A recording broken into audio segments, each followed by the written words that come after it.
Hey, good morning, girl. How are you doing today? I'm doing fine myself. Right now, um, the date is the 2nd of March, 2019. Welcome. So as I get oriented here to uh, making a presentation using this video, I'm just, first of all, I'm admiring how good I look in my blue shirt today. All right. See, this is my Allen Hancock College polo tee. It's a little big on me, but I think it fits okay. Fits fine on the shoulders. Anyway, I kind of like it. I like kind of being an ambassador for Allen Hancock College, a place where I've really enjoyed learning the last few years. And, learning to me is something that's really important. I think it's critical to continue to learn new things. I am interested in being on the cutting edge of culture, the cutting edge of science, particularly health science. And, for me, learning is life. Learning is all about life. Life is what learning is.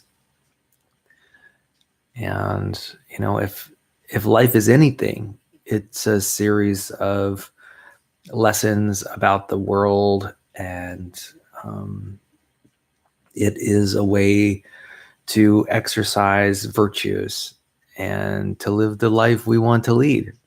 A lot of people talk about productivity, and that and everybody's trying to be more and more productive, but people really don't talk about what the outcome of that productivity will result in. Quite often people just do tasks at random, do as many tasks as that they possibly can do in an hour or in a day or in a week or in a month. And there's very little talk, scant talk about who it is we want to become, what will be the result of all that activity. And, a lot of that has to do with things like values clarification. It has to do with defining the attitudes that you want to present during the day, and just who you want to be. It's not all about profits and losses. In a way, gaining profit is wonderful, but then comes the obvious question: what do you spend the profits on? Right? The whole purpose of gaining the profit is to spend it on something, or at least maybe perhaps to make yourself more secure. But in a way, that's also spending it. That's a decision about how to use profit. And I know there's a lot of focus on profit. There's a lot of focus on productivity, but not a whole lot of focus on how to translate that profit or those activities into the person that you want to be. In fact, it's also not too clear.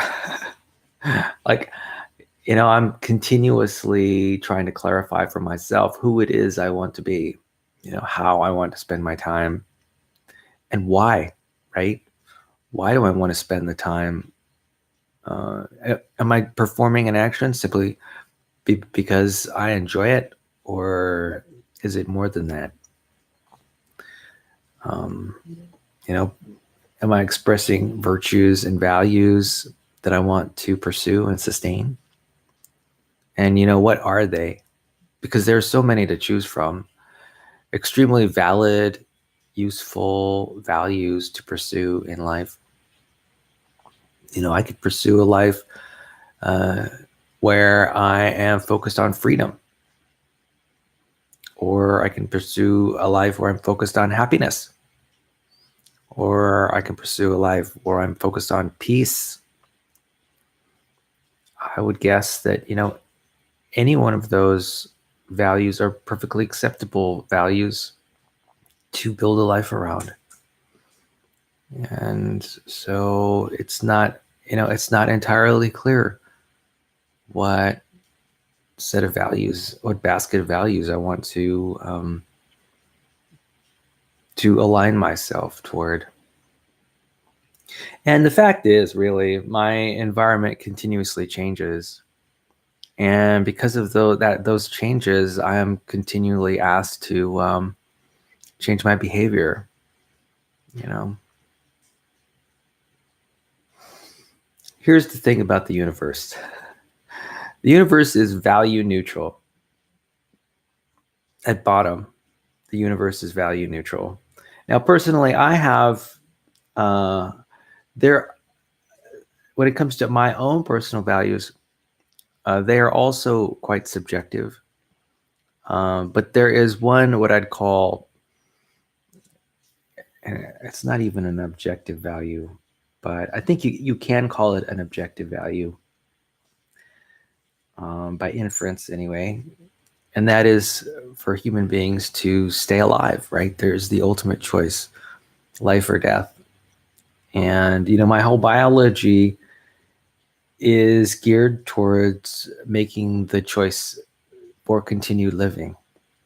In today's civilization, we've done pretty good. Human beings have done a really good job at the project of civilization, and we can pretty much care for the human body throughout the lifespan. And we have sufficient resources in our society to make that happen. For a lot of people, not for everybody, certainly. There's plenty of people who are homeless or live in poverty.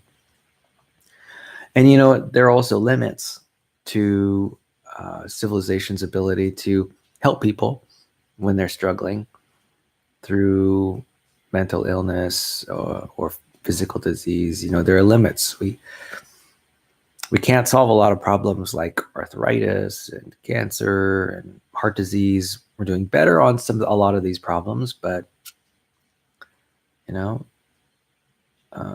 the best idea is to steer clear from having these problems in the first place.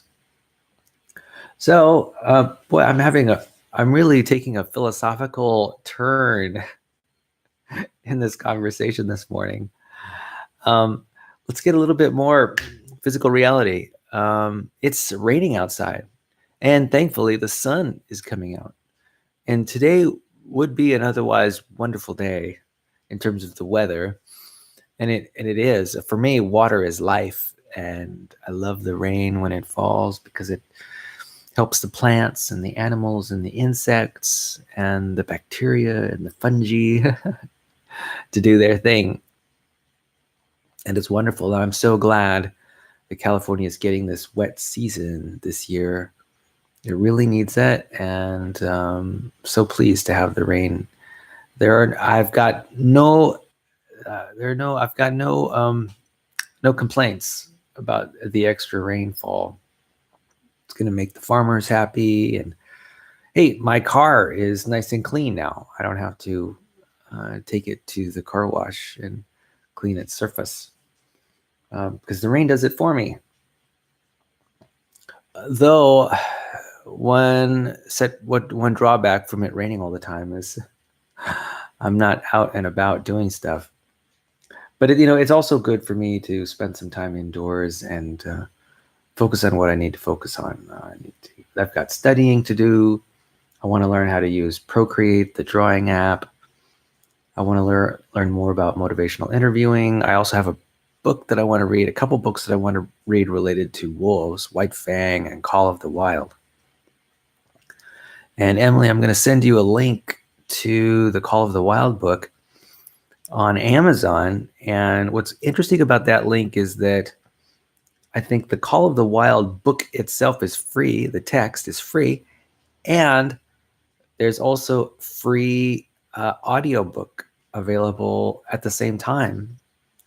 So if you have a Kindle, and I know you do because I bought you one, you'll be able to experience the pleasure of both reading the book and listening to the book at the same time. So that's pretty exciting. And the book I'm talking about is Call of the Wild. And what's even more exciting about that book is that at the end of this year, 2019, there is a movie that's set to be released. I think it's December 25th, 2019 is the release date. That movie is Call of the Wild, and I think Harrison Ford is going to star in it. And I personally like to read books before I see them in the movie theater. And that's one of the things I like to do.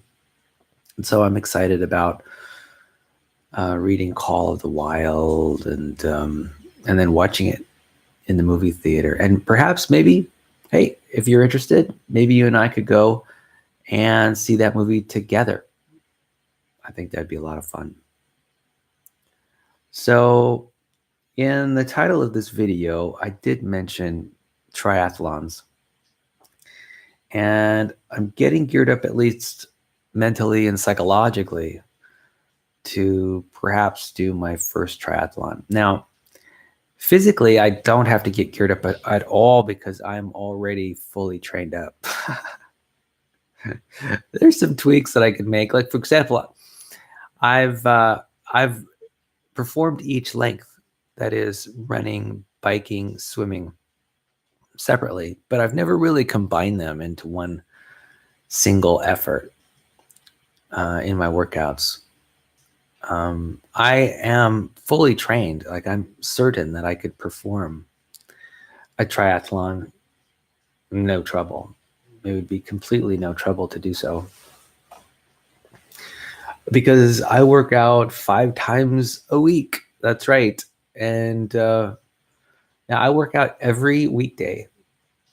And so for me, doing a triathlon is no big deal. I would like to string all the pieces together.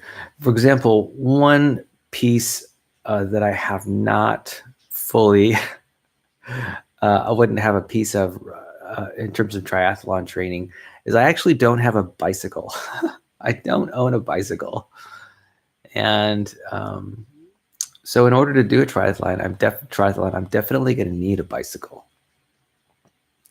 So I've been thinking about maybe even buying a bicycle today. Here's the thing. I have trouble buying bicycles. It's here's my concern. My concern is that I might buy a bicycle, spend money on a bicycle, and not ride it. The risk is there. That is a very real risk. I've had bikes in the past that I never used. I've had multiple bikes in the past, and the fact is I just don't use bikes very often. That's not to say I don't ride bikes. I ride the stationary bike at the gym every week. 14 miles a week is what I bike at a minimum every week. So I'm no stranger to bicycling, but I use the stationary bike. Why? Why do I use the stationary bike? Well, it's simply more convenient. I don't have to plan out what route I'm going to take. It also means I'm not bothered by the weather if it's particularly windy or rainy or snowy. I don't have to bother with any of that stuff because my bike is indoors. I don't have to bother with traffic or speed bumps or potholes or sidewalks. I don't have to bother with all that stuff because my bike is indoors. And it's really great because I can pop in when I'm in the gym on the stationary bike, I can read a book, I can read a magazine. I can also pop in my earbuds, I can use my smartphone and surf the internet while I'm riding the bike. I mean, how good can it get, really? Or I can listen to music and surf the internet while bicycle riding. I mean, that's great. I mean, if you ask me, that beats looking around at the scenery all day long. That's what it beats. I mean, I can make progress on my audiobooks that I'm trying to get through during my bike training sessions. So I don't know. I find it really convenient. I don't feel a desire to necessarily own a bike or bike out on roads and stuff like that. That isn't particularly exciting to me. So that's the risk. I could buy a bike. One thing I was thinking that I could do is I guess I could rent a bike for the day that I perform the triathlon and then give the bike rental back. Of course, that doesn't make any sense at all from a training standpoint. I'll definitely want to train as I ride in the triathlon. And so, I don't know. I really do need to buy a bike. But here's the thing. I really want to buy a bike that I'll actually ride. That's the kicker right there. Hey, I could go out right now and I can buy a bike. I can just select a bike off the rack, or I could go get fitted. And all that sounds wonderful. What a dream that would be. But the risk is that I wouldn't ride it, or that maybe I wouldn't even ride it unless I was in a triathlon. So I don't know. There's some thinking there. I'm a little bit cautious right now because I could, like I said, I could go to the store and I could have a bike in my hand in 30 minutes and I could return and have that bike. But the question is, what happens afterwards? I was thinking what I could do is I could just go to Craigslist and purchase some kind of cheap bike on Craigslist and maybe go through a cycle through a number of bikes, 3, 4, 5 bikes, as I figure out what bikes I want to ride and how I want to use them. Because even now, I don't know how I want to use it. Like, do I want to ride my bike to the grocery store and get groceries? Do I want to, honestly, I don't know. I don't know much about riding bikes around town. I like the idea of riding in a car around town. And the reason why is because cars are basically they encapsulate the passenger in a steel cage. And that's basically what needs to happen when you ride on the roads. Here's the thing. Today on the roads, a lot of people are not paying attention. They're paying more attention to their smartphones than they are to the road. Hey, it's true. They're paying more attention to the music that they're listening to through their earbuds than the road. And to ride a bike on the road, to me, is just powerfully an unwise decision. I know. The roads are, in my opinion, are getting more dangerous and not less dangerous over time because of the advent of smartphones and other technologies that are distracting people. GPS units that are on dashboards, even great stereos, satellite radio like Sirius and XM radio. There are all kinds of things that are distracting people and even their families, their marriage mates, talk radio. The list goes on and on and on. And so anyway, that's why I try to stay off the road as much as I can. And particularly not ride on roads with bicycles. Here's the thing too. I've owned bikes that were just uncomfortable to ride, right? That they just didn't fit my body, my physiology. They weren't ergonomic for my body. I could get a really amazing bike, spend a lot of money, and then only find out later that there's some structural aspect of it, the design aspect, that just doesn't work with my body shape. I have a feeling that could easily happen. It's happened. I have, for example, I've owned bikes too big for me. I've owned bikes too small for me. I've owned bikes that are perfect in some respect, but in other respects, in terms of their design, just don't work for me. Maybe they hold my back at a certain angle. Maybe the seat is too firm or not firm enough. I don't know. So as you can see, that's kind of like my dilemma right now when it comes to biking. I want to have a bike, but I don't want to have a bike that much. And I want to do triathlons, and there's really no way to do it except through owning a bike. Anyway, that's my dilemma right now. My biking dilemma. So maybe what I'll do is let's go over the Happiness Makeover book by MJ Ryan. This is a book that I read a little while ago, and I wrote down, I highlighted parts of the book, and this is a segment in my video where I go through my highlights one by one, and we discuss the concepts that I highlighted. So the next highlight is something I highlighted in the book on page 25. And the statement reads, I believe that lots of us don't experience the happiness available to us because we use our unhappiness to motivate ourselves. And yeah, that's true. I think as kids, we sort of fall into this idea that these unpleasant punishments are great ways to change our behavior, to motivate ourselves. And sort of unconsciously, we decide to use them. And you know what? I think making yourself feel bad about something is quite useful.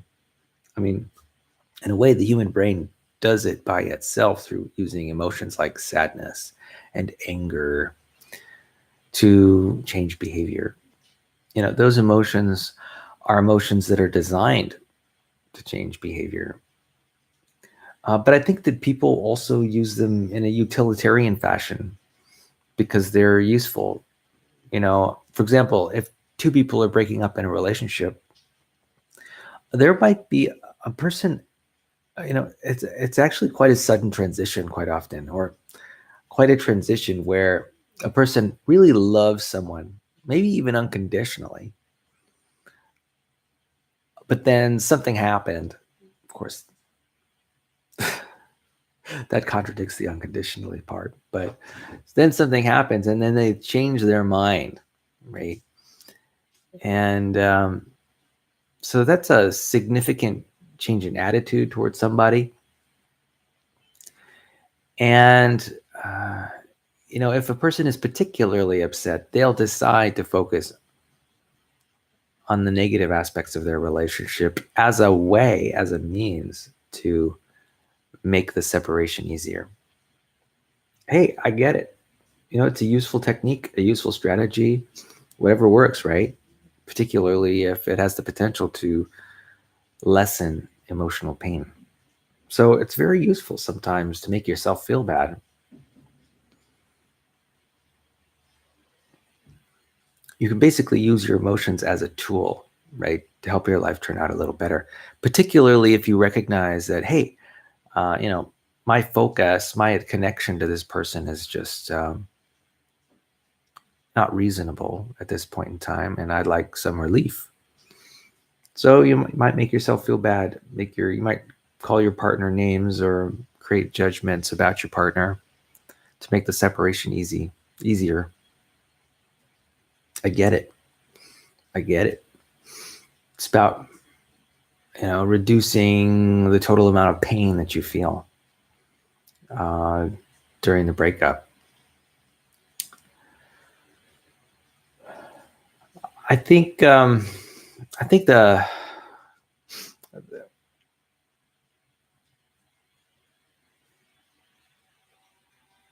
not necessarily going to argue that that's not a good way to do things.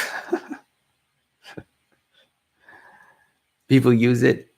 They use it for good reasons, and that's fine. I think, though, sometimes we might do it unconsciously, maybe thoughtlessly. A thoughtful use of that strategy, I think, could be effective. But a thoughtless use of that strategy could probably set you up for a little bit more emotional pain than you really need to experience, right? I think we might sometimes automatically make ourselves feel bad for reasons that, you may be uncertain about. And you might just make yourself feel bad out of habit. I know I kind of do this. Sometimes just out of the blue, I might feel bad about something, maybe my life in general, for example, and really not sure. I may not know why I initiated the thought in the first place. I have a feeling that everybody does this. They do it out of, I think for me at least, it's just out of plain habit. And there's no deeper rationale or strategy related to feeling bad about something that broad. Say my life or how things are going or whatever. But I think I employ that strategy sometimes because I decide that things aren't going well, because the intent really is to help me make changes that will make my life better no matter where I'm at in my life today. So I'm hopeful. If I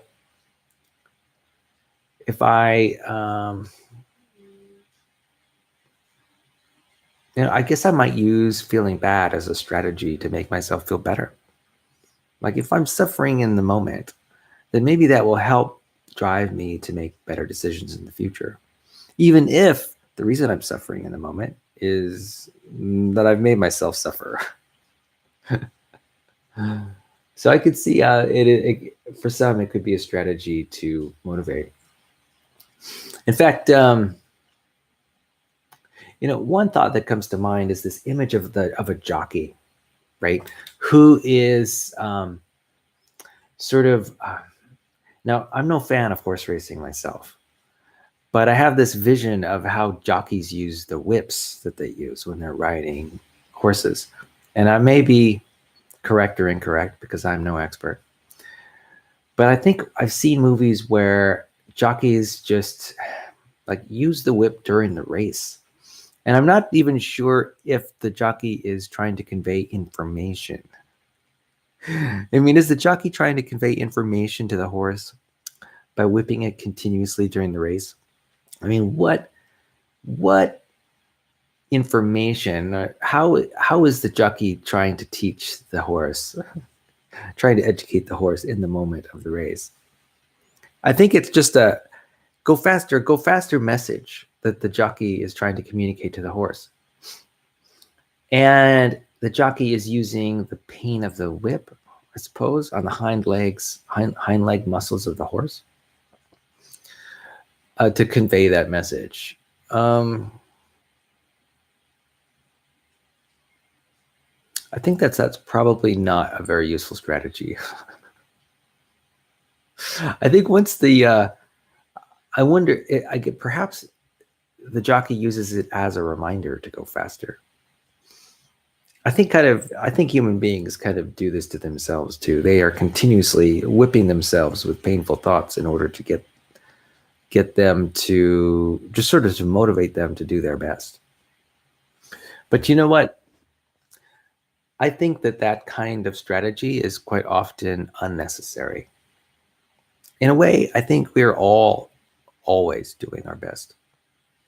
And we don't necessarily need the continuous whipping to remind us to do our best. It's kind of funny. There is the hope that the continuous whipping would help. And hey, I get it. It's actually, I can see it as a positive reminder. Though there are other ways to remind yourself, certainly ones that are less painful than continual whipping. I would imagine that some of those would be, how about continual compliments? Continual pleasant body self-massage, right? I can imagine other means to continuously remind yourself, and it might just be alarms on your smartphone saying, try to do better today at 9 o'clock a.m. every morning. I don't know. Is that admonition? Is that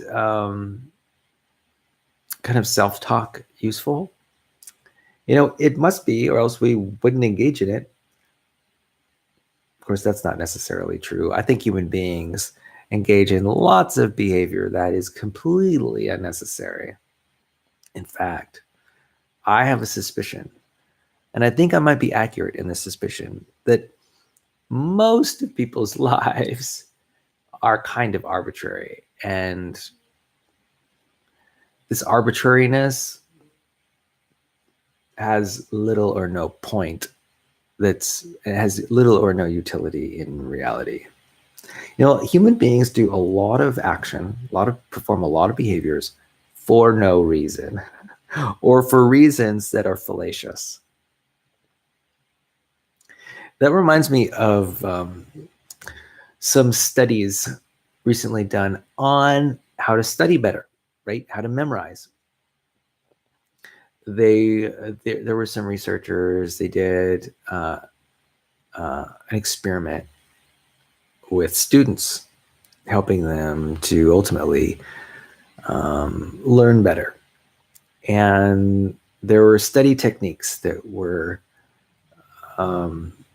used to help train these students. And the scientists wanted to figure out which study techniques worked the best. Well, it turns out that the students thought, in a preliminary way, that before the test, that one set of study techniques would be better than others' study techniques. And it turns out that the experiment results was that the exact opposite were true, that the students actually thought the best techniques were the worst. They actually thought that the worst techniques were the best techniques. For example, rereading the textbook. Whereas active recall, a technique that was thought not to be very effective by students, turned out to be the most effective during the experiment. So it's kind of funny. Human beings can be wrong about a lot of things, and we often do things to our detriment. Though we do those things with the intent to make things better. So at least we've got that going for us, right? We all intend to do things the right way. We all intend to do things correctly, but sometimes it just doesn't work out that way. A lot of the time people do things that have no effect at all, and they think they have an effect because of say the confirmation bias that human beings have naturally. They also might be mistaken. A lot of the time, what people believe is true about their world depends solely on a person's focus. And we really get caught up very easily in our own imaginings about how we think the world works, and we develop our own rationale, and I don't know, human beings can be so mistaken sometimes. Sometimes we do the exact opposite of what we're aiming to achieve. For example, here's the thing. When it comes to diet and exercise, particularly diet now, right now there's a big push, big interest, I should say, in keto, low carb dieting. Now, I've done keto, I've done low carb dieting, and the intent was to make me healthier, to help me lose weight. And maybe I achieved that in some small measure, but at what cost? I think that the cost might have been higher cholesterol levels. And the thing is, as a keto and low carber, I was eating lots of saturated fat, eating lots of cholesterol, and I'm pretty sure that dietary strategy made me less healthy. Pretty sure about that. And it's kind of funny too, because I did that I did keto, which was extremely challenging, in the hope of making myself more healthy. This happens with things like coconut oil all the time. There are a lot of people who are advocates of coconut oil. Personally, I happen to believe that coconut oil, with its saturated fat content, although it's fantastic that it doesn't contain cholesterol, um, is still a fat to stay away from. But there are others who use it religiously, and they use it in their hair, they use it on their skin, they use it as a lubricant, they use it as a they eat it, and they eat it for every meal, and it's like they love this coconut oil, when, at least in my view, I think coconut oil is not very good for you. How funny is that? I know, it's hilarious. But you know what? I accept too that people gain benefit from using coconut oil. There's a psychological benefit, if they believe that it's particularly good for them. Maybe they'll go out and do more exercise as a result. Maybe they'll just be happier. They'll be happier to their mates. They'll be happier to their children. I don't know. Coconut oil, by the way, coconut oil smells so good. It has a very pleasant texture that, hey, I can see why people would enjoy using coconut oil. But I don't think it has any particular benefit to people's health. In fact, I believe the opposite. I believe that, at least on some level, it hurts people's health. It just hurts their health in ways that they can't see visibly until they get that blood test, until they get their blood test results, right? Yeah. So anyway, what I'm talking about is just an explanation of this quote, and I'll read it again. I believe that lots of us don't experience the happiness available to us because we use our unhappiness to motivate ourselves, and that's very true, I think. Next quotation is on page 25 again, and that quotation reads, "The fact that there's always a problem to be fixed keeps us going. Perhaps it comes from the Protestant work ethic that still permeates this culture. But many of us unconsciously suspect that if we're happy, we'll sit around and accomplish nothing." Yeah, I know. I think I believe that too. Well, first, there is virtue in work. There is virtue in productivity, and the virtue arises as a result of the outcomes of a highly strong work ethic. Those outcomes are things like physical health. Yeah, particularly if you're doing physical work. Those outcomes are orderliness, organization. Yeah. If you're continuously cleaning out closets and cleaning your home, doing your dishes, it might mean that you get sick less often. So there are health benefits. And that way, also, when other people look at you and maybe you invite them to their home, you invite other people to your home, they see a home that is well kept, well organized, well maintained. There's ease and comfort there. I love being in the presence of people who are hard workers too, because quite often they're generous because they have ample resources. And so there are a lot of benefits to people who are productive all the time.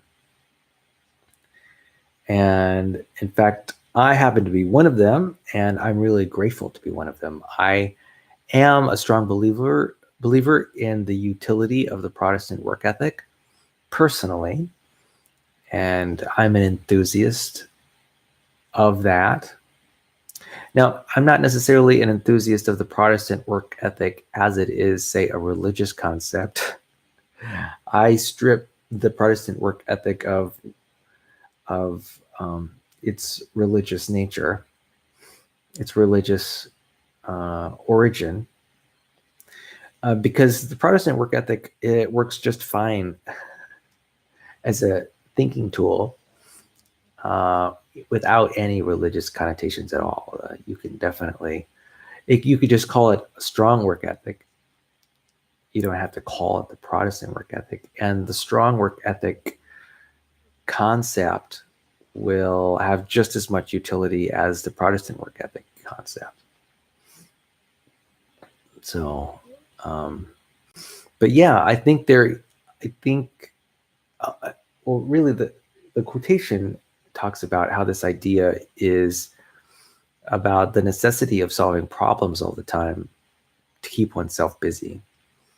You know, this focus or orienting toward problem areas, the continual focus on problem areas. You know, I think that it could be a beneficial focus because, you know, it's very useful to tackle problem areas. It's how you know what to do next, right? You know, but there is an alternative. There are alternative views. You don't necessarily have to seek out problems in order to continuously work. You can also search out things that give you pleasure, things that give you joy, things that help you connect with others and be loving, more generous, more patient. You know, it's about, you can pursue values that are important to you, right? Pursue meaning, what's important to you. And so I guess that's the opposite of, say, always seeking to solve problems. It's basically positive psychology in action, right? Where, you know, there's a distinction between regular psychology, which is the focus on mental illness and or what might go wrong with the human brain. And then there's the opposite, a focus on positive psychology. You know, what is it that helps people flourish in the world? What helps them live happier, more content, meaningful lives? And so, yeah, I think it's true. I think people do focus a little bit too much on problem areas. When people do that, what happens is that, you know, quite often they're using judgmental frames or negative frames, and, you know, continuously dwelling inside of a negative mental frame is can be a problem. You don't necessarily want to live your life inside the frame. Solving problems momentarily, you know, in a sort of a time limited way is perfectly fine. In fact, that's how work gets done quite often. But there is an alternative. Change your frame and seek what's good in your world. You know. All right, next thought. So this is a highlight I highlighted on page 26. And the highlight reads, rather than celebrating our strengths and gifts, we tend to focus on all our foibles and failings and those around us, and therefore view life as a self-improvement project. Yeah. So MJ Ryan is really talking about, I think that's something that's pervasive in the world. And that is, you know, this discrepancy about the way you are and the way you want to be. Right? I've talked about this a lot. And if the discrepancy is large, then there's a lot of emotional pain, a lot of drive, desire, motivation to engage in self-improvement or self-development. And I think what MJ Ryan is talking about is, instead of having this, what you have and what you don't have, focus that is, focus on the differences between the two states. What if you were just focusing on accepting who you are now and making incremental improvements to make things better? And I like that frame a lot. I've actually been thinking about that frame quite a bit. Personally,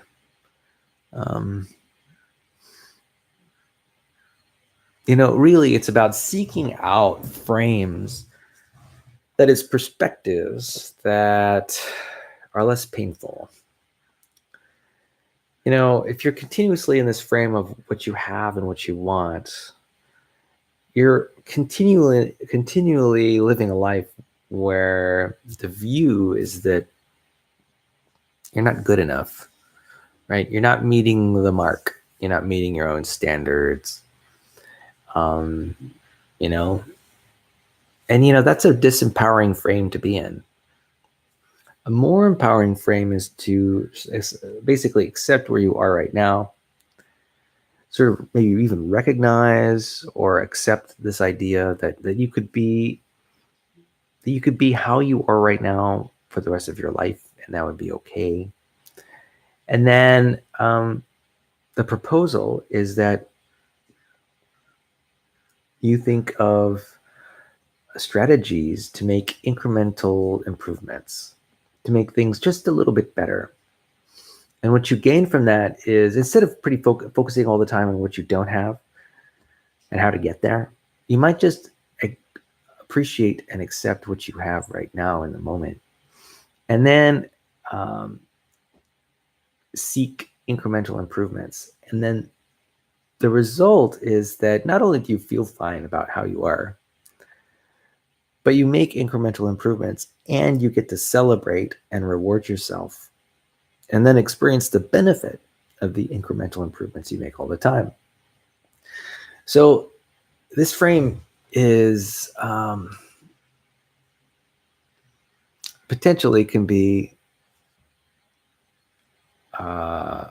a lot easier. There might be a lot. There might be less emotional pain when using that frame. And I actually personally, I've been thinking about it myself. Just a lot of life is perspective, right? And I can imagine two people A and B, using a positive frame, or maybe compared to, say, a negative frame. They may have the same station, and they may make the same improvements in their lives. It's just, I can imagine one feeling more happy more of the time. I mean, yeah, I can imagine two people making changes in their lives at the same station, making the same changes, and one making those changes under stress and duress and doubtfulness and mistrust and insecurity. And then I can contrast that with a person making those same changes with feelings that are more secure and more happy. So I think it's entirely possible. Good point, MJ Ryan. Thank you for bringing that out. So,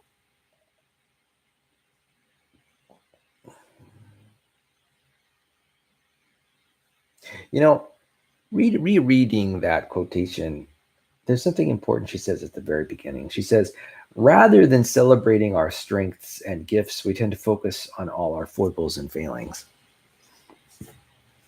Rather than celebrating our strengths and gifts. Right there, I think that is an important emphasis.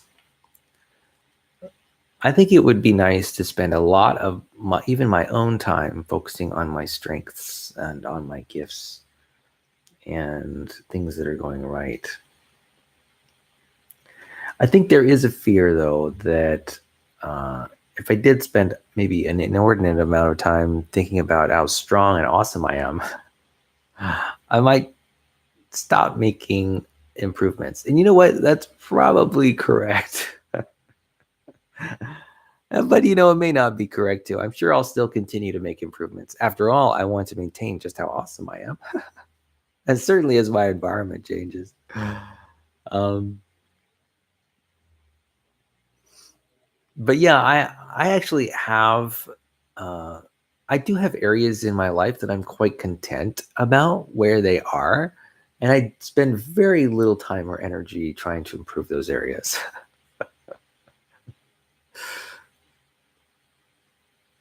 It's kind of funny.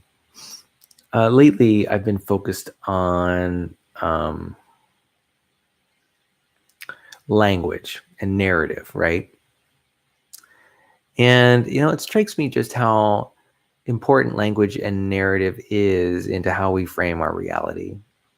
I regularly talk about things like how all humans project about their reality. They take the available ideas in their mind and they project those ideas onto the external world. I think this is continually happening, and I have been researching lately the Sapir-Whorf hypothesis. And the Sapir-Whorf hypothesis is about the power of our language, the language that we adopt, and cultural habits of expression. And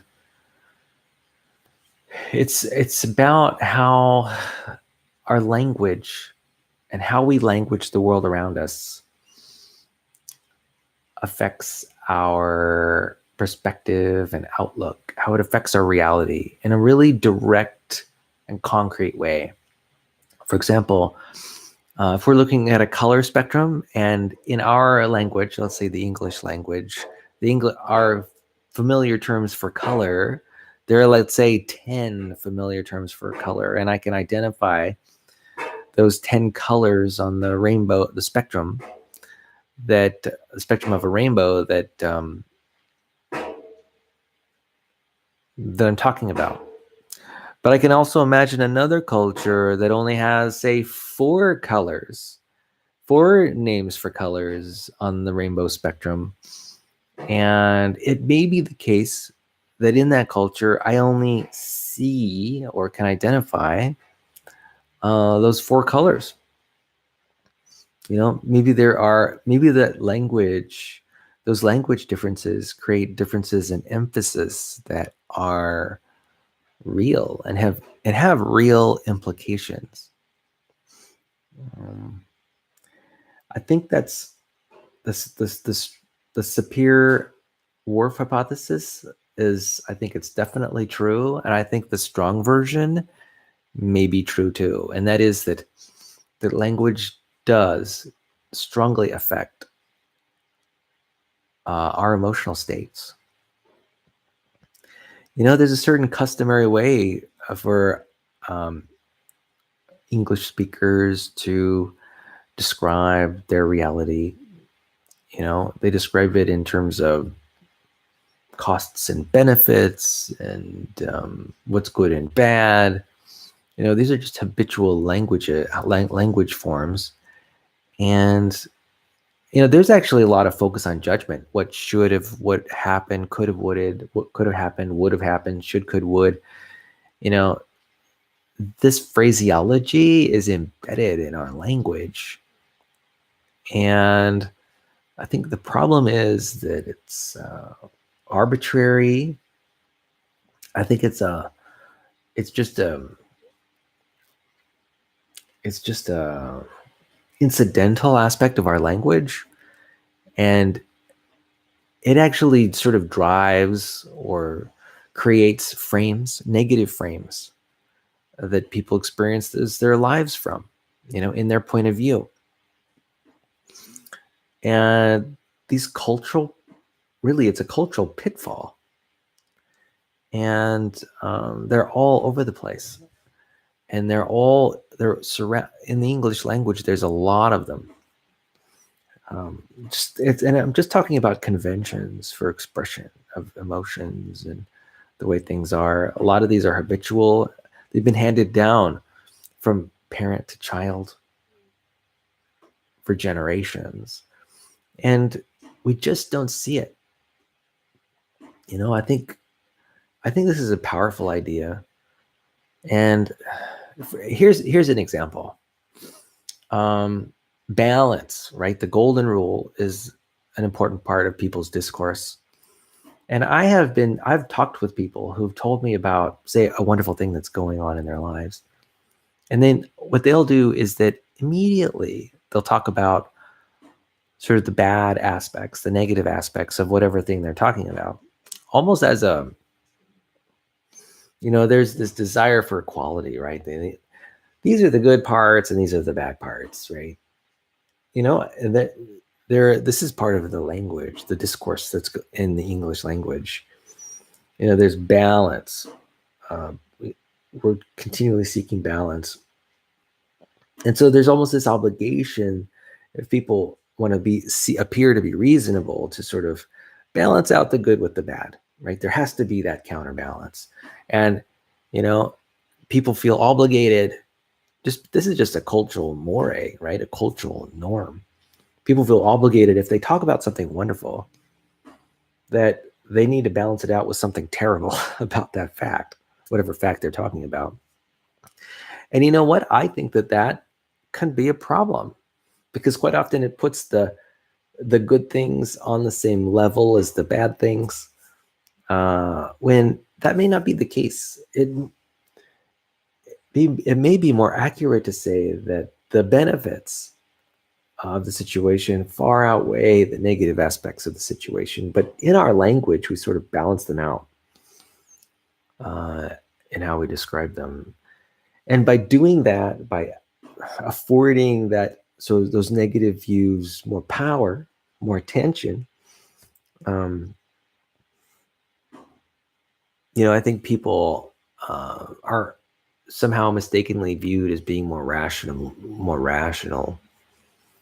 So I don't know. This Sapir Whorf hypothesis is a big deal. And I'm actually becoming much more sensitive to how I use language than I ever have before. I think some words are just destructive and not constructive that I use in the world. So it's not only is it about the behaviors that are constructive or destructive, or the attitudes, but it's also about the words themselves. And a lot of the time, these constructions are traditional constructions in the English language, and they just are not serving me. They're not serving me. And for me, they are quite subtle. Quite often they are subtle. It just might have to do with word choice. And in fact, it may have nothing to do with word choice at all. It might just have to do with metaphors. I think metaphors are powerful. Metaphors are very powerful. And in fact, in the English language, there are lots of violent metaphors, if you look at it carefully. And I think a lot of these violent metaphors, they'll hail from the past. And they're basically words that people use, phrases that people use all the time, imagery that people use all the time. Very powerful, prevalent in our languaging. And, I think those metaphors can cause unnecessary pain. Yeah. Anyway, thank you for spending some time with me today while I talk about my triathlon training, and while I talk about the Sapir-Whorf hypothesis, and while I talk about happiness and ways to make life more meaningful by changing perspectives and changing attitudes. Thanks for this time you've spent with me. Thank you for clicking the link. And I want to wish you a wonderful day today. I want to wish you a wonderful weekend. And I want to wish you a wonderful week as it continues next week. We're already into March. In my mind, spring has nearly sprung. We're pretty much done with the first quarter of 2019. I got my taxes done yesterday. Woo! And they'll be finalized probably early next week. I'm excited about that. For me, getting my taxes done, particularly in February, is a boon. You know, that's a bonus. If you can get that done in February, that's wonderful. So anyway, feeling really pleased with myself recently with all the achievements that I have accomplished. And I'm hoping that you are proud of the achievements you are accomplishing today. And anyway, I love you, girl.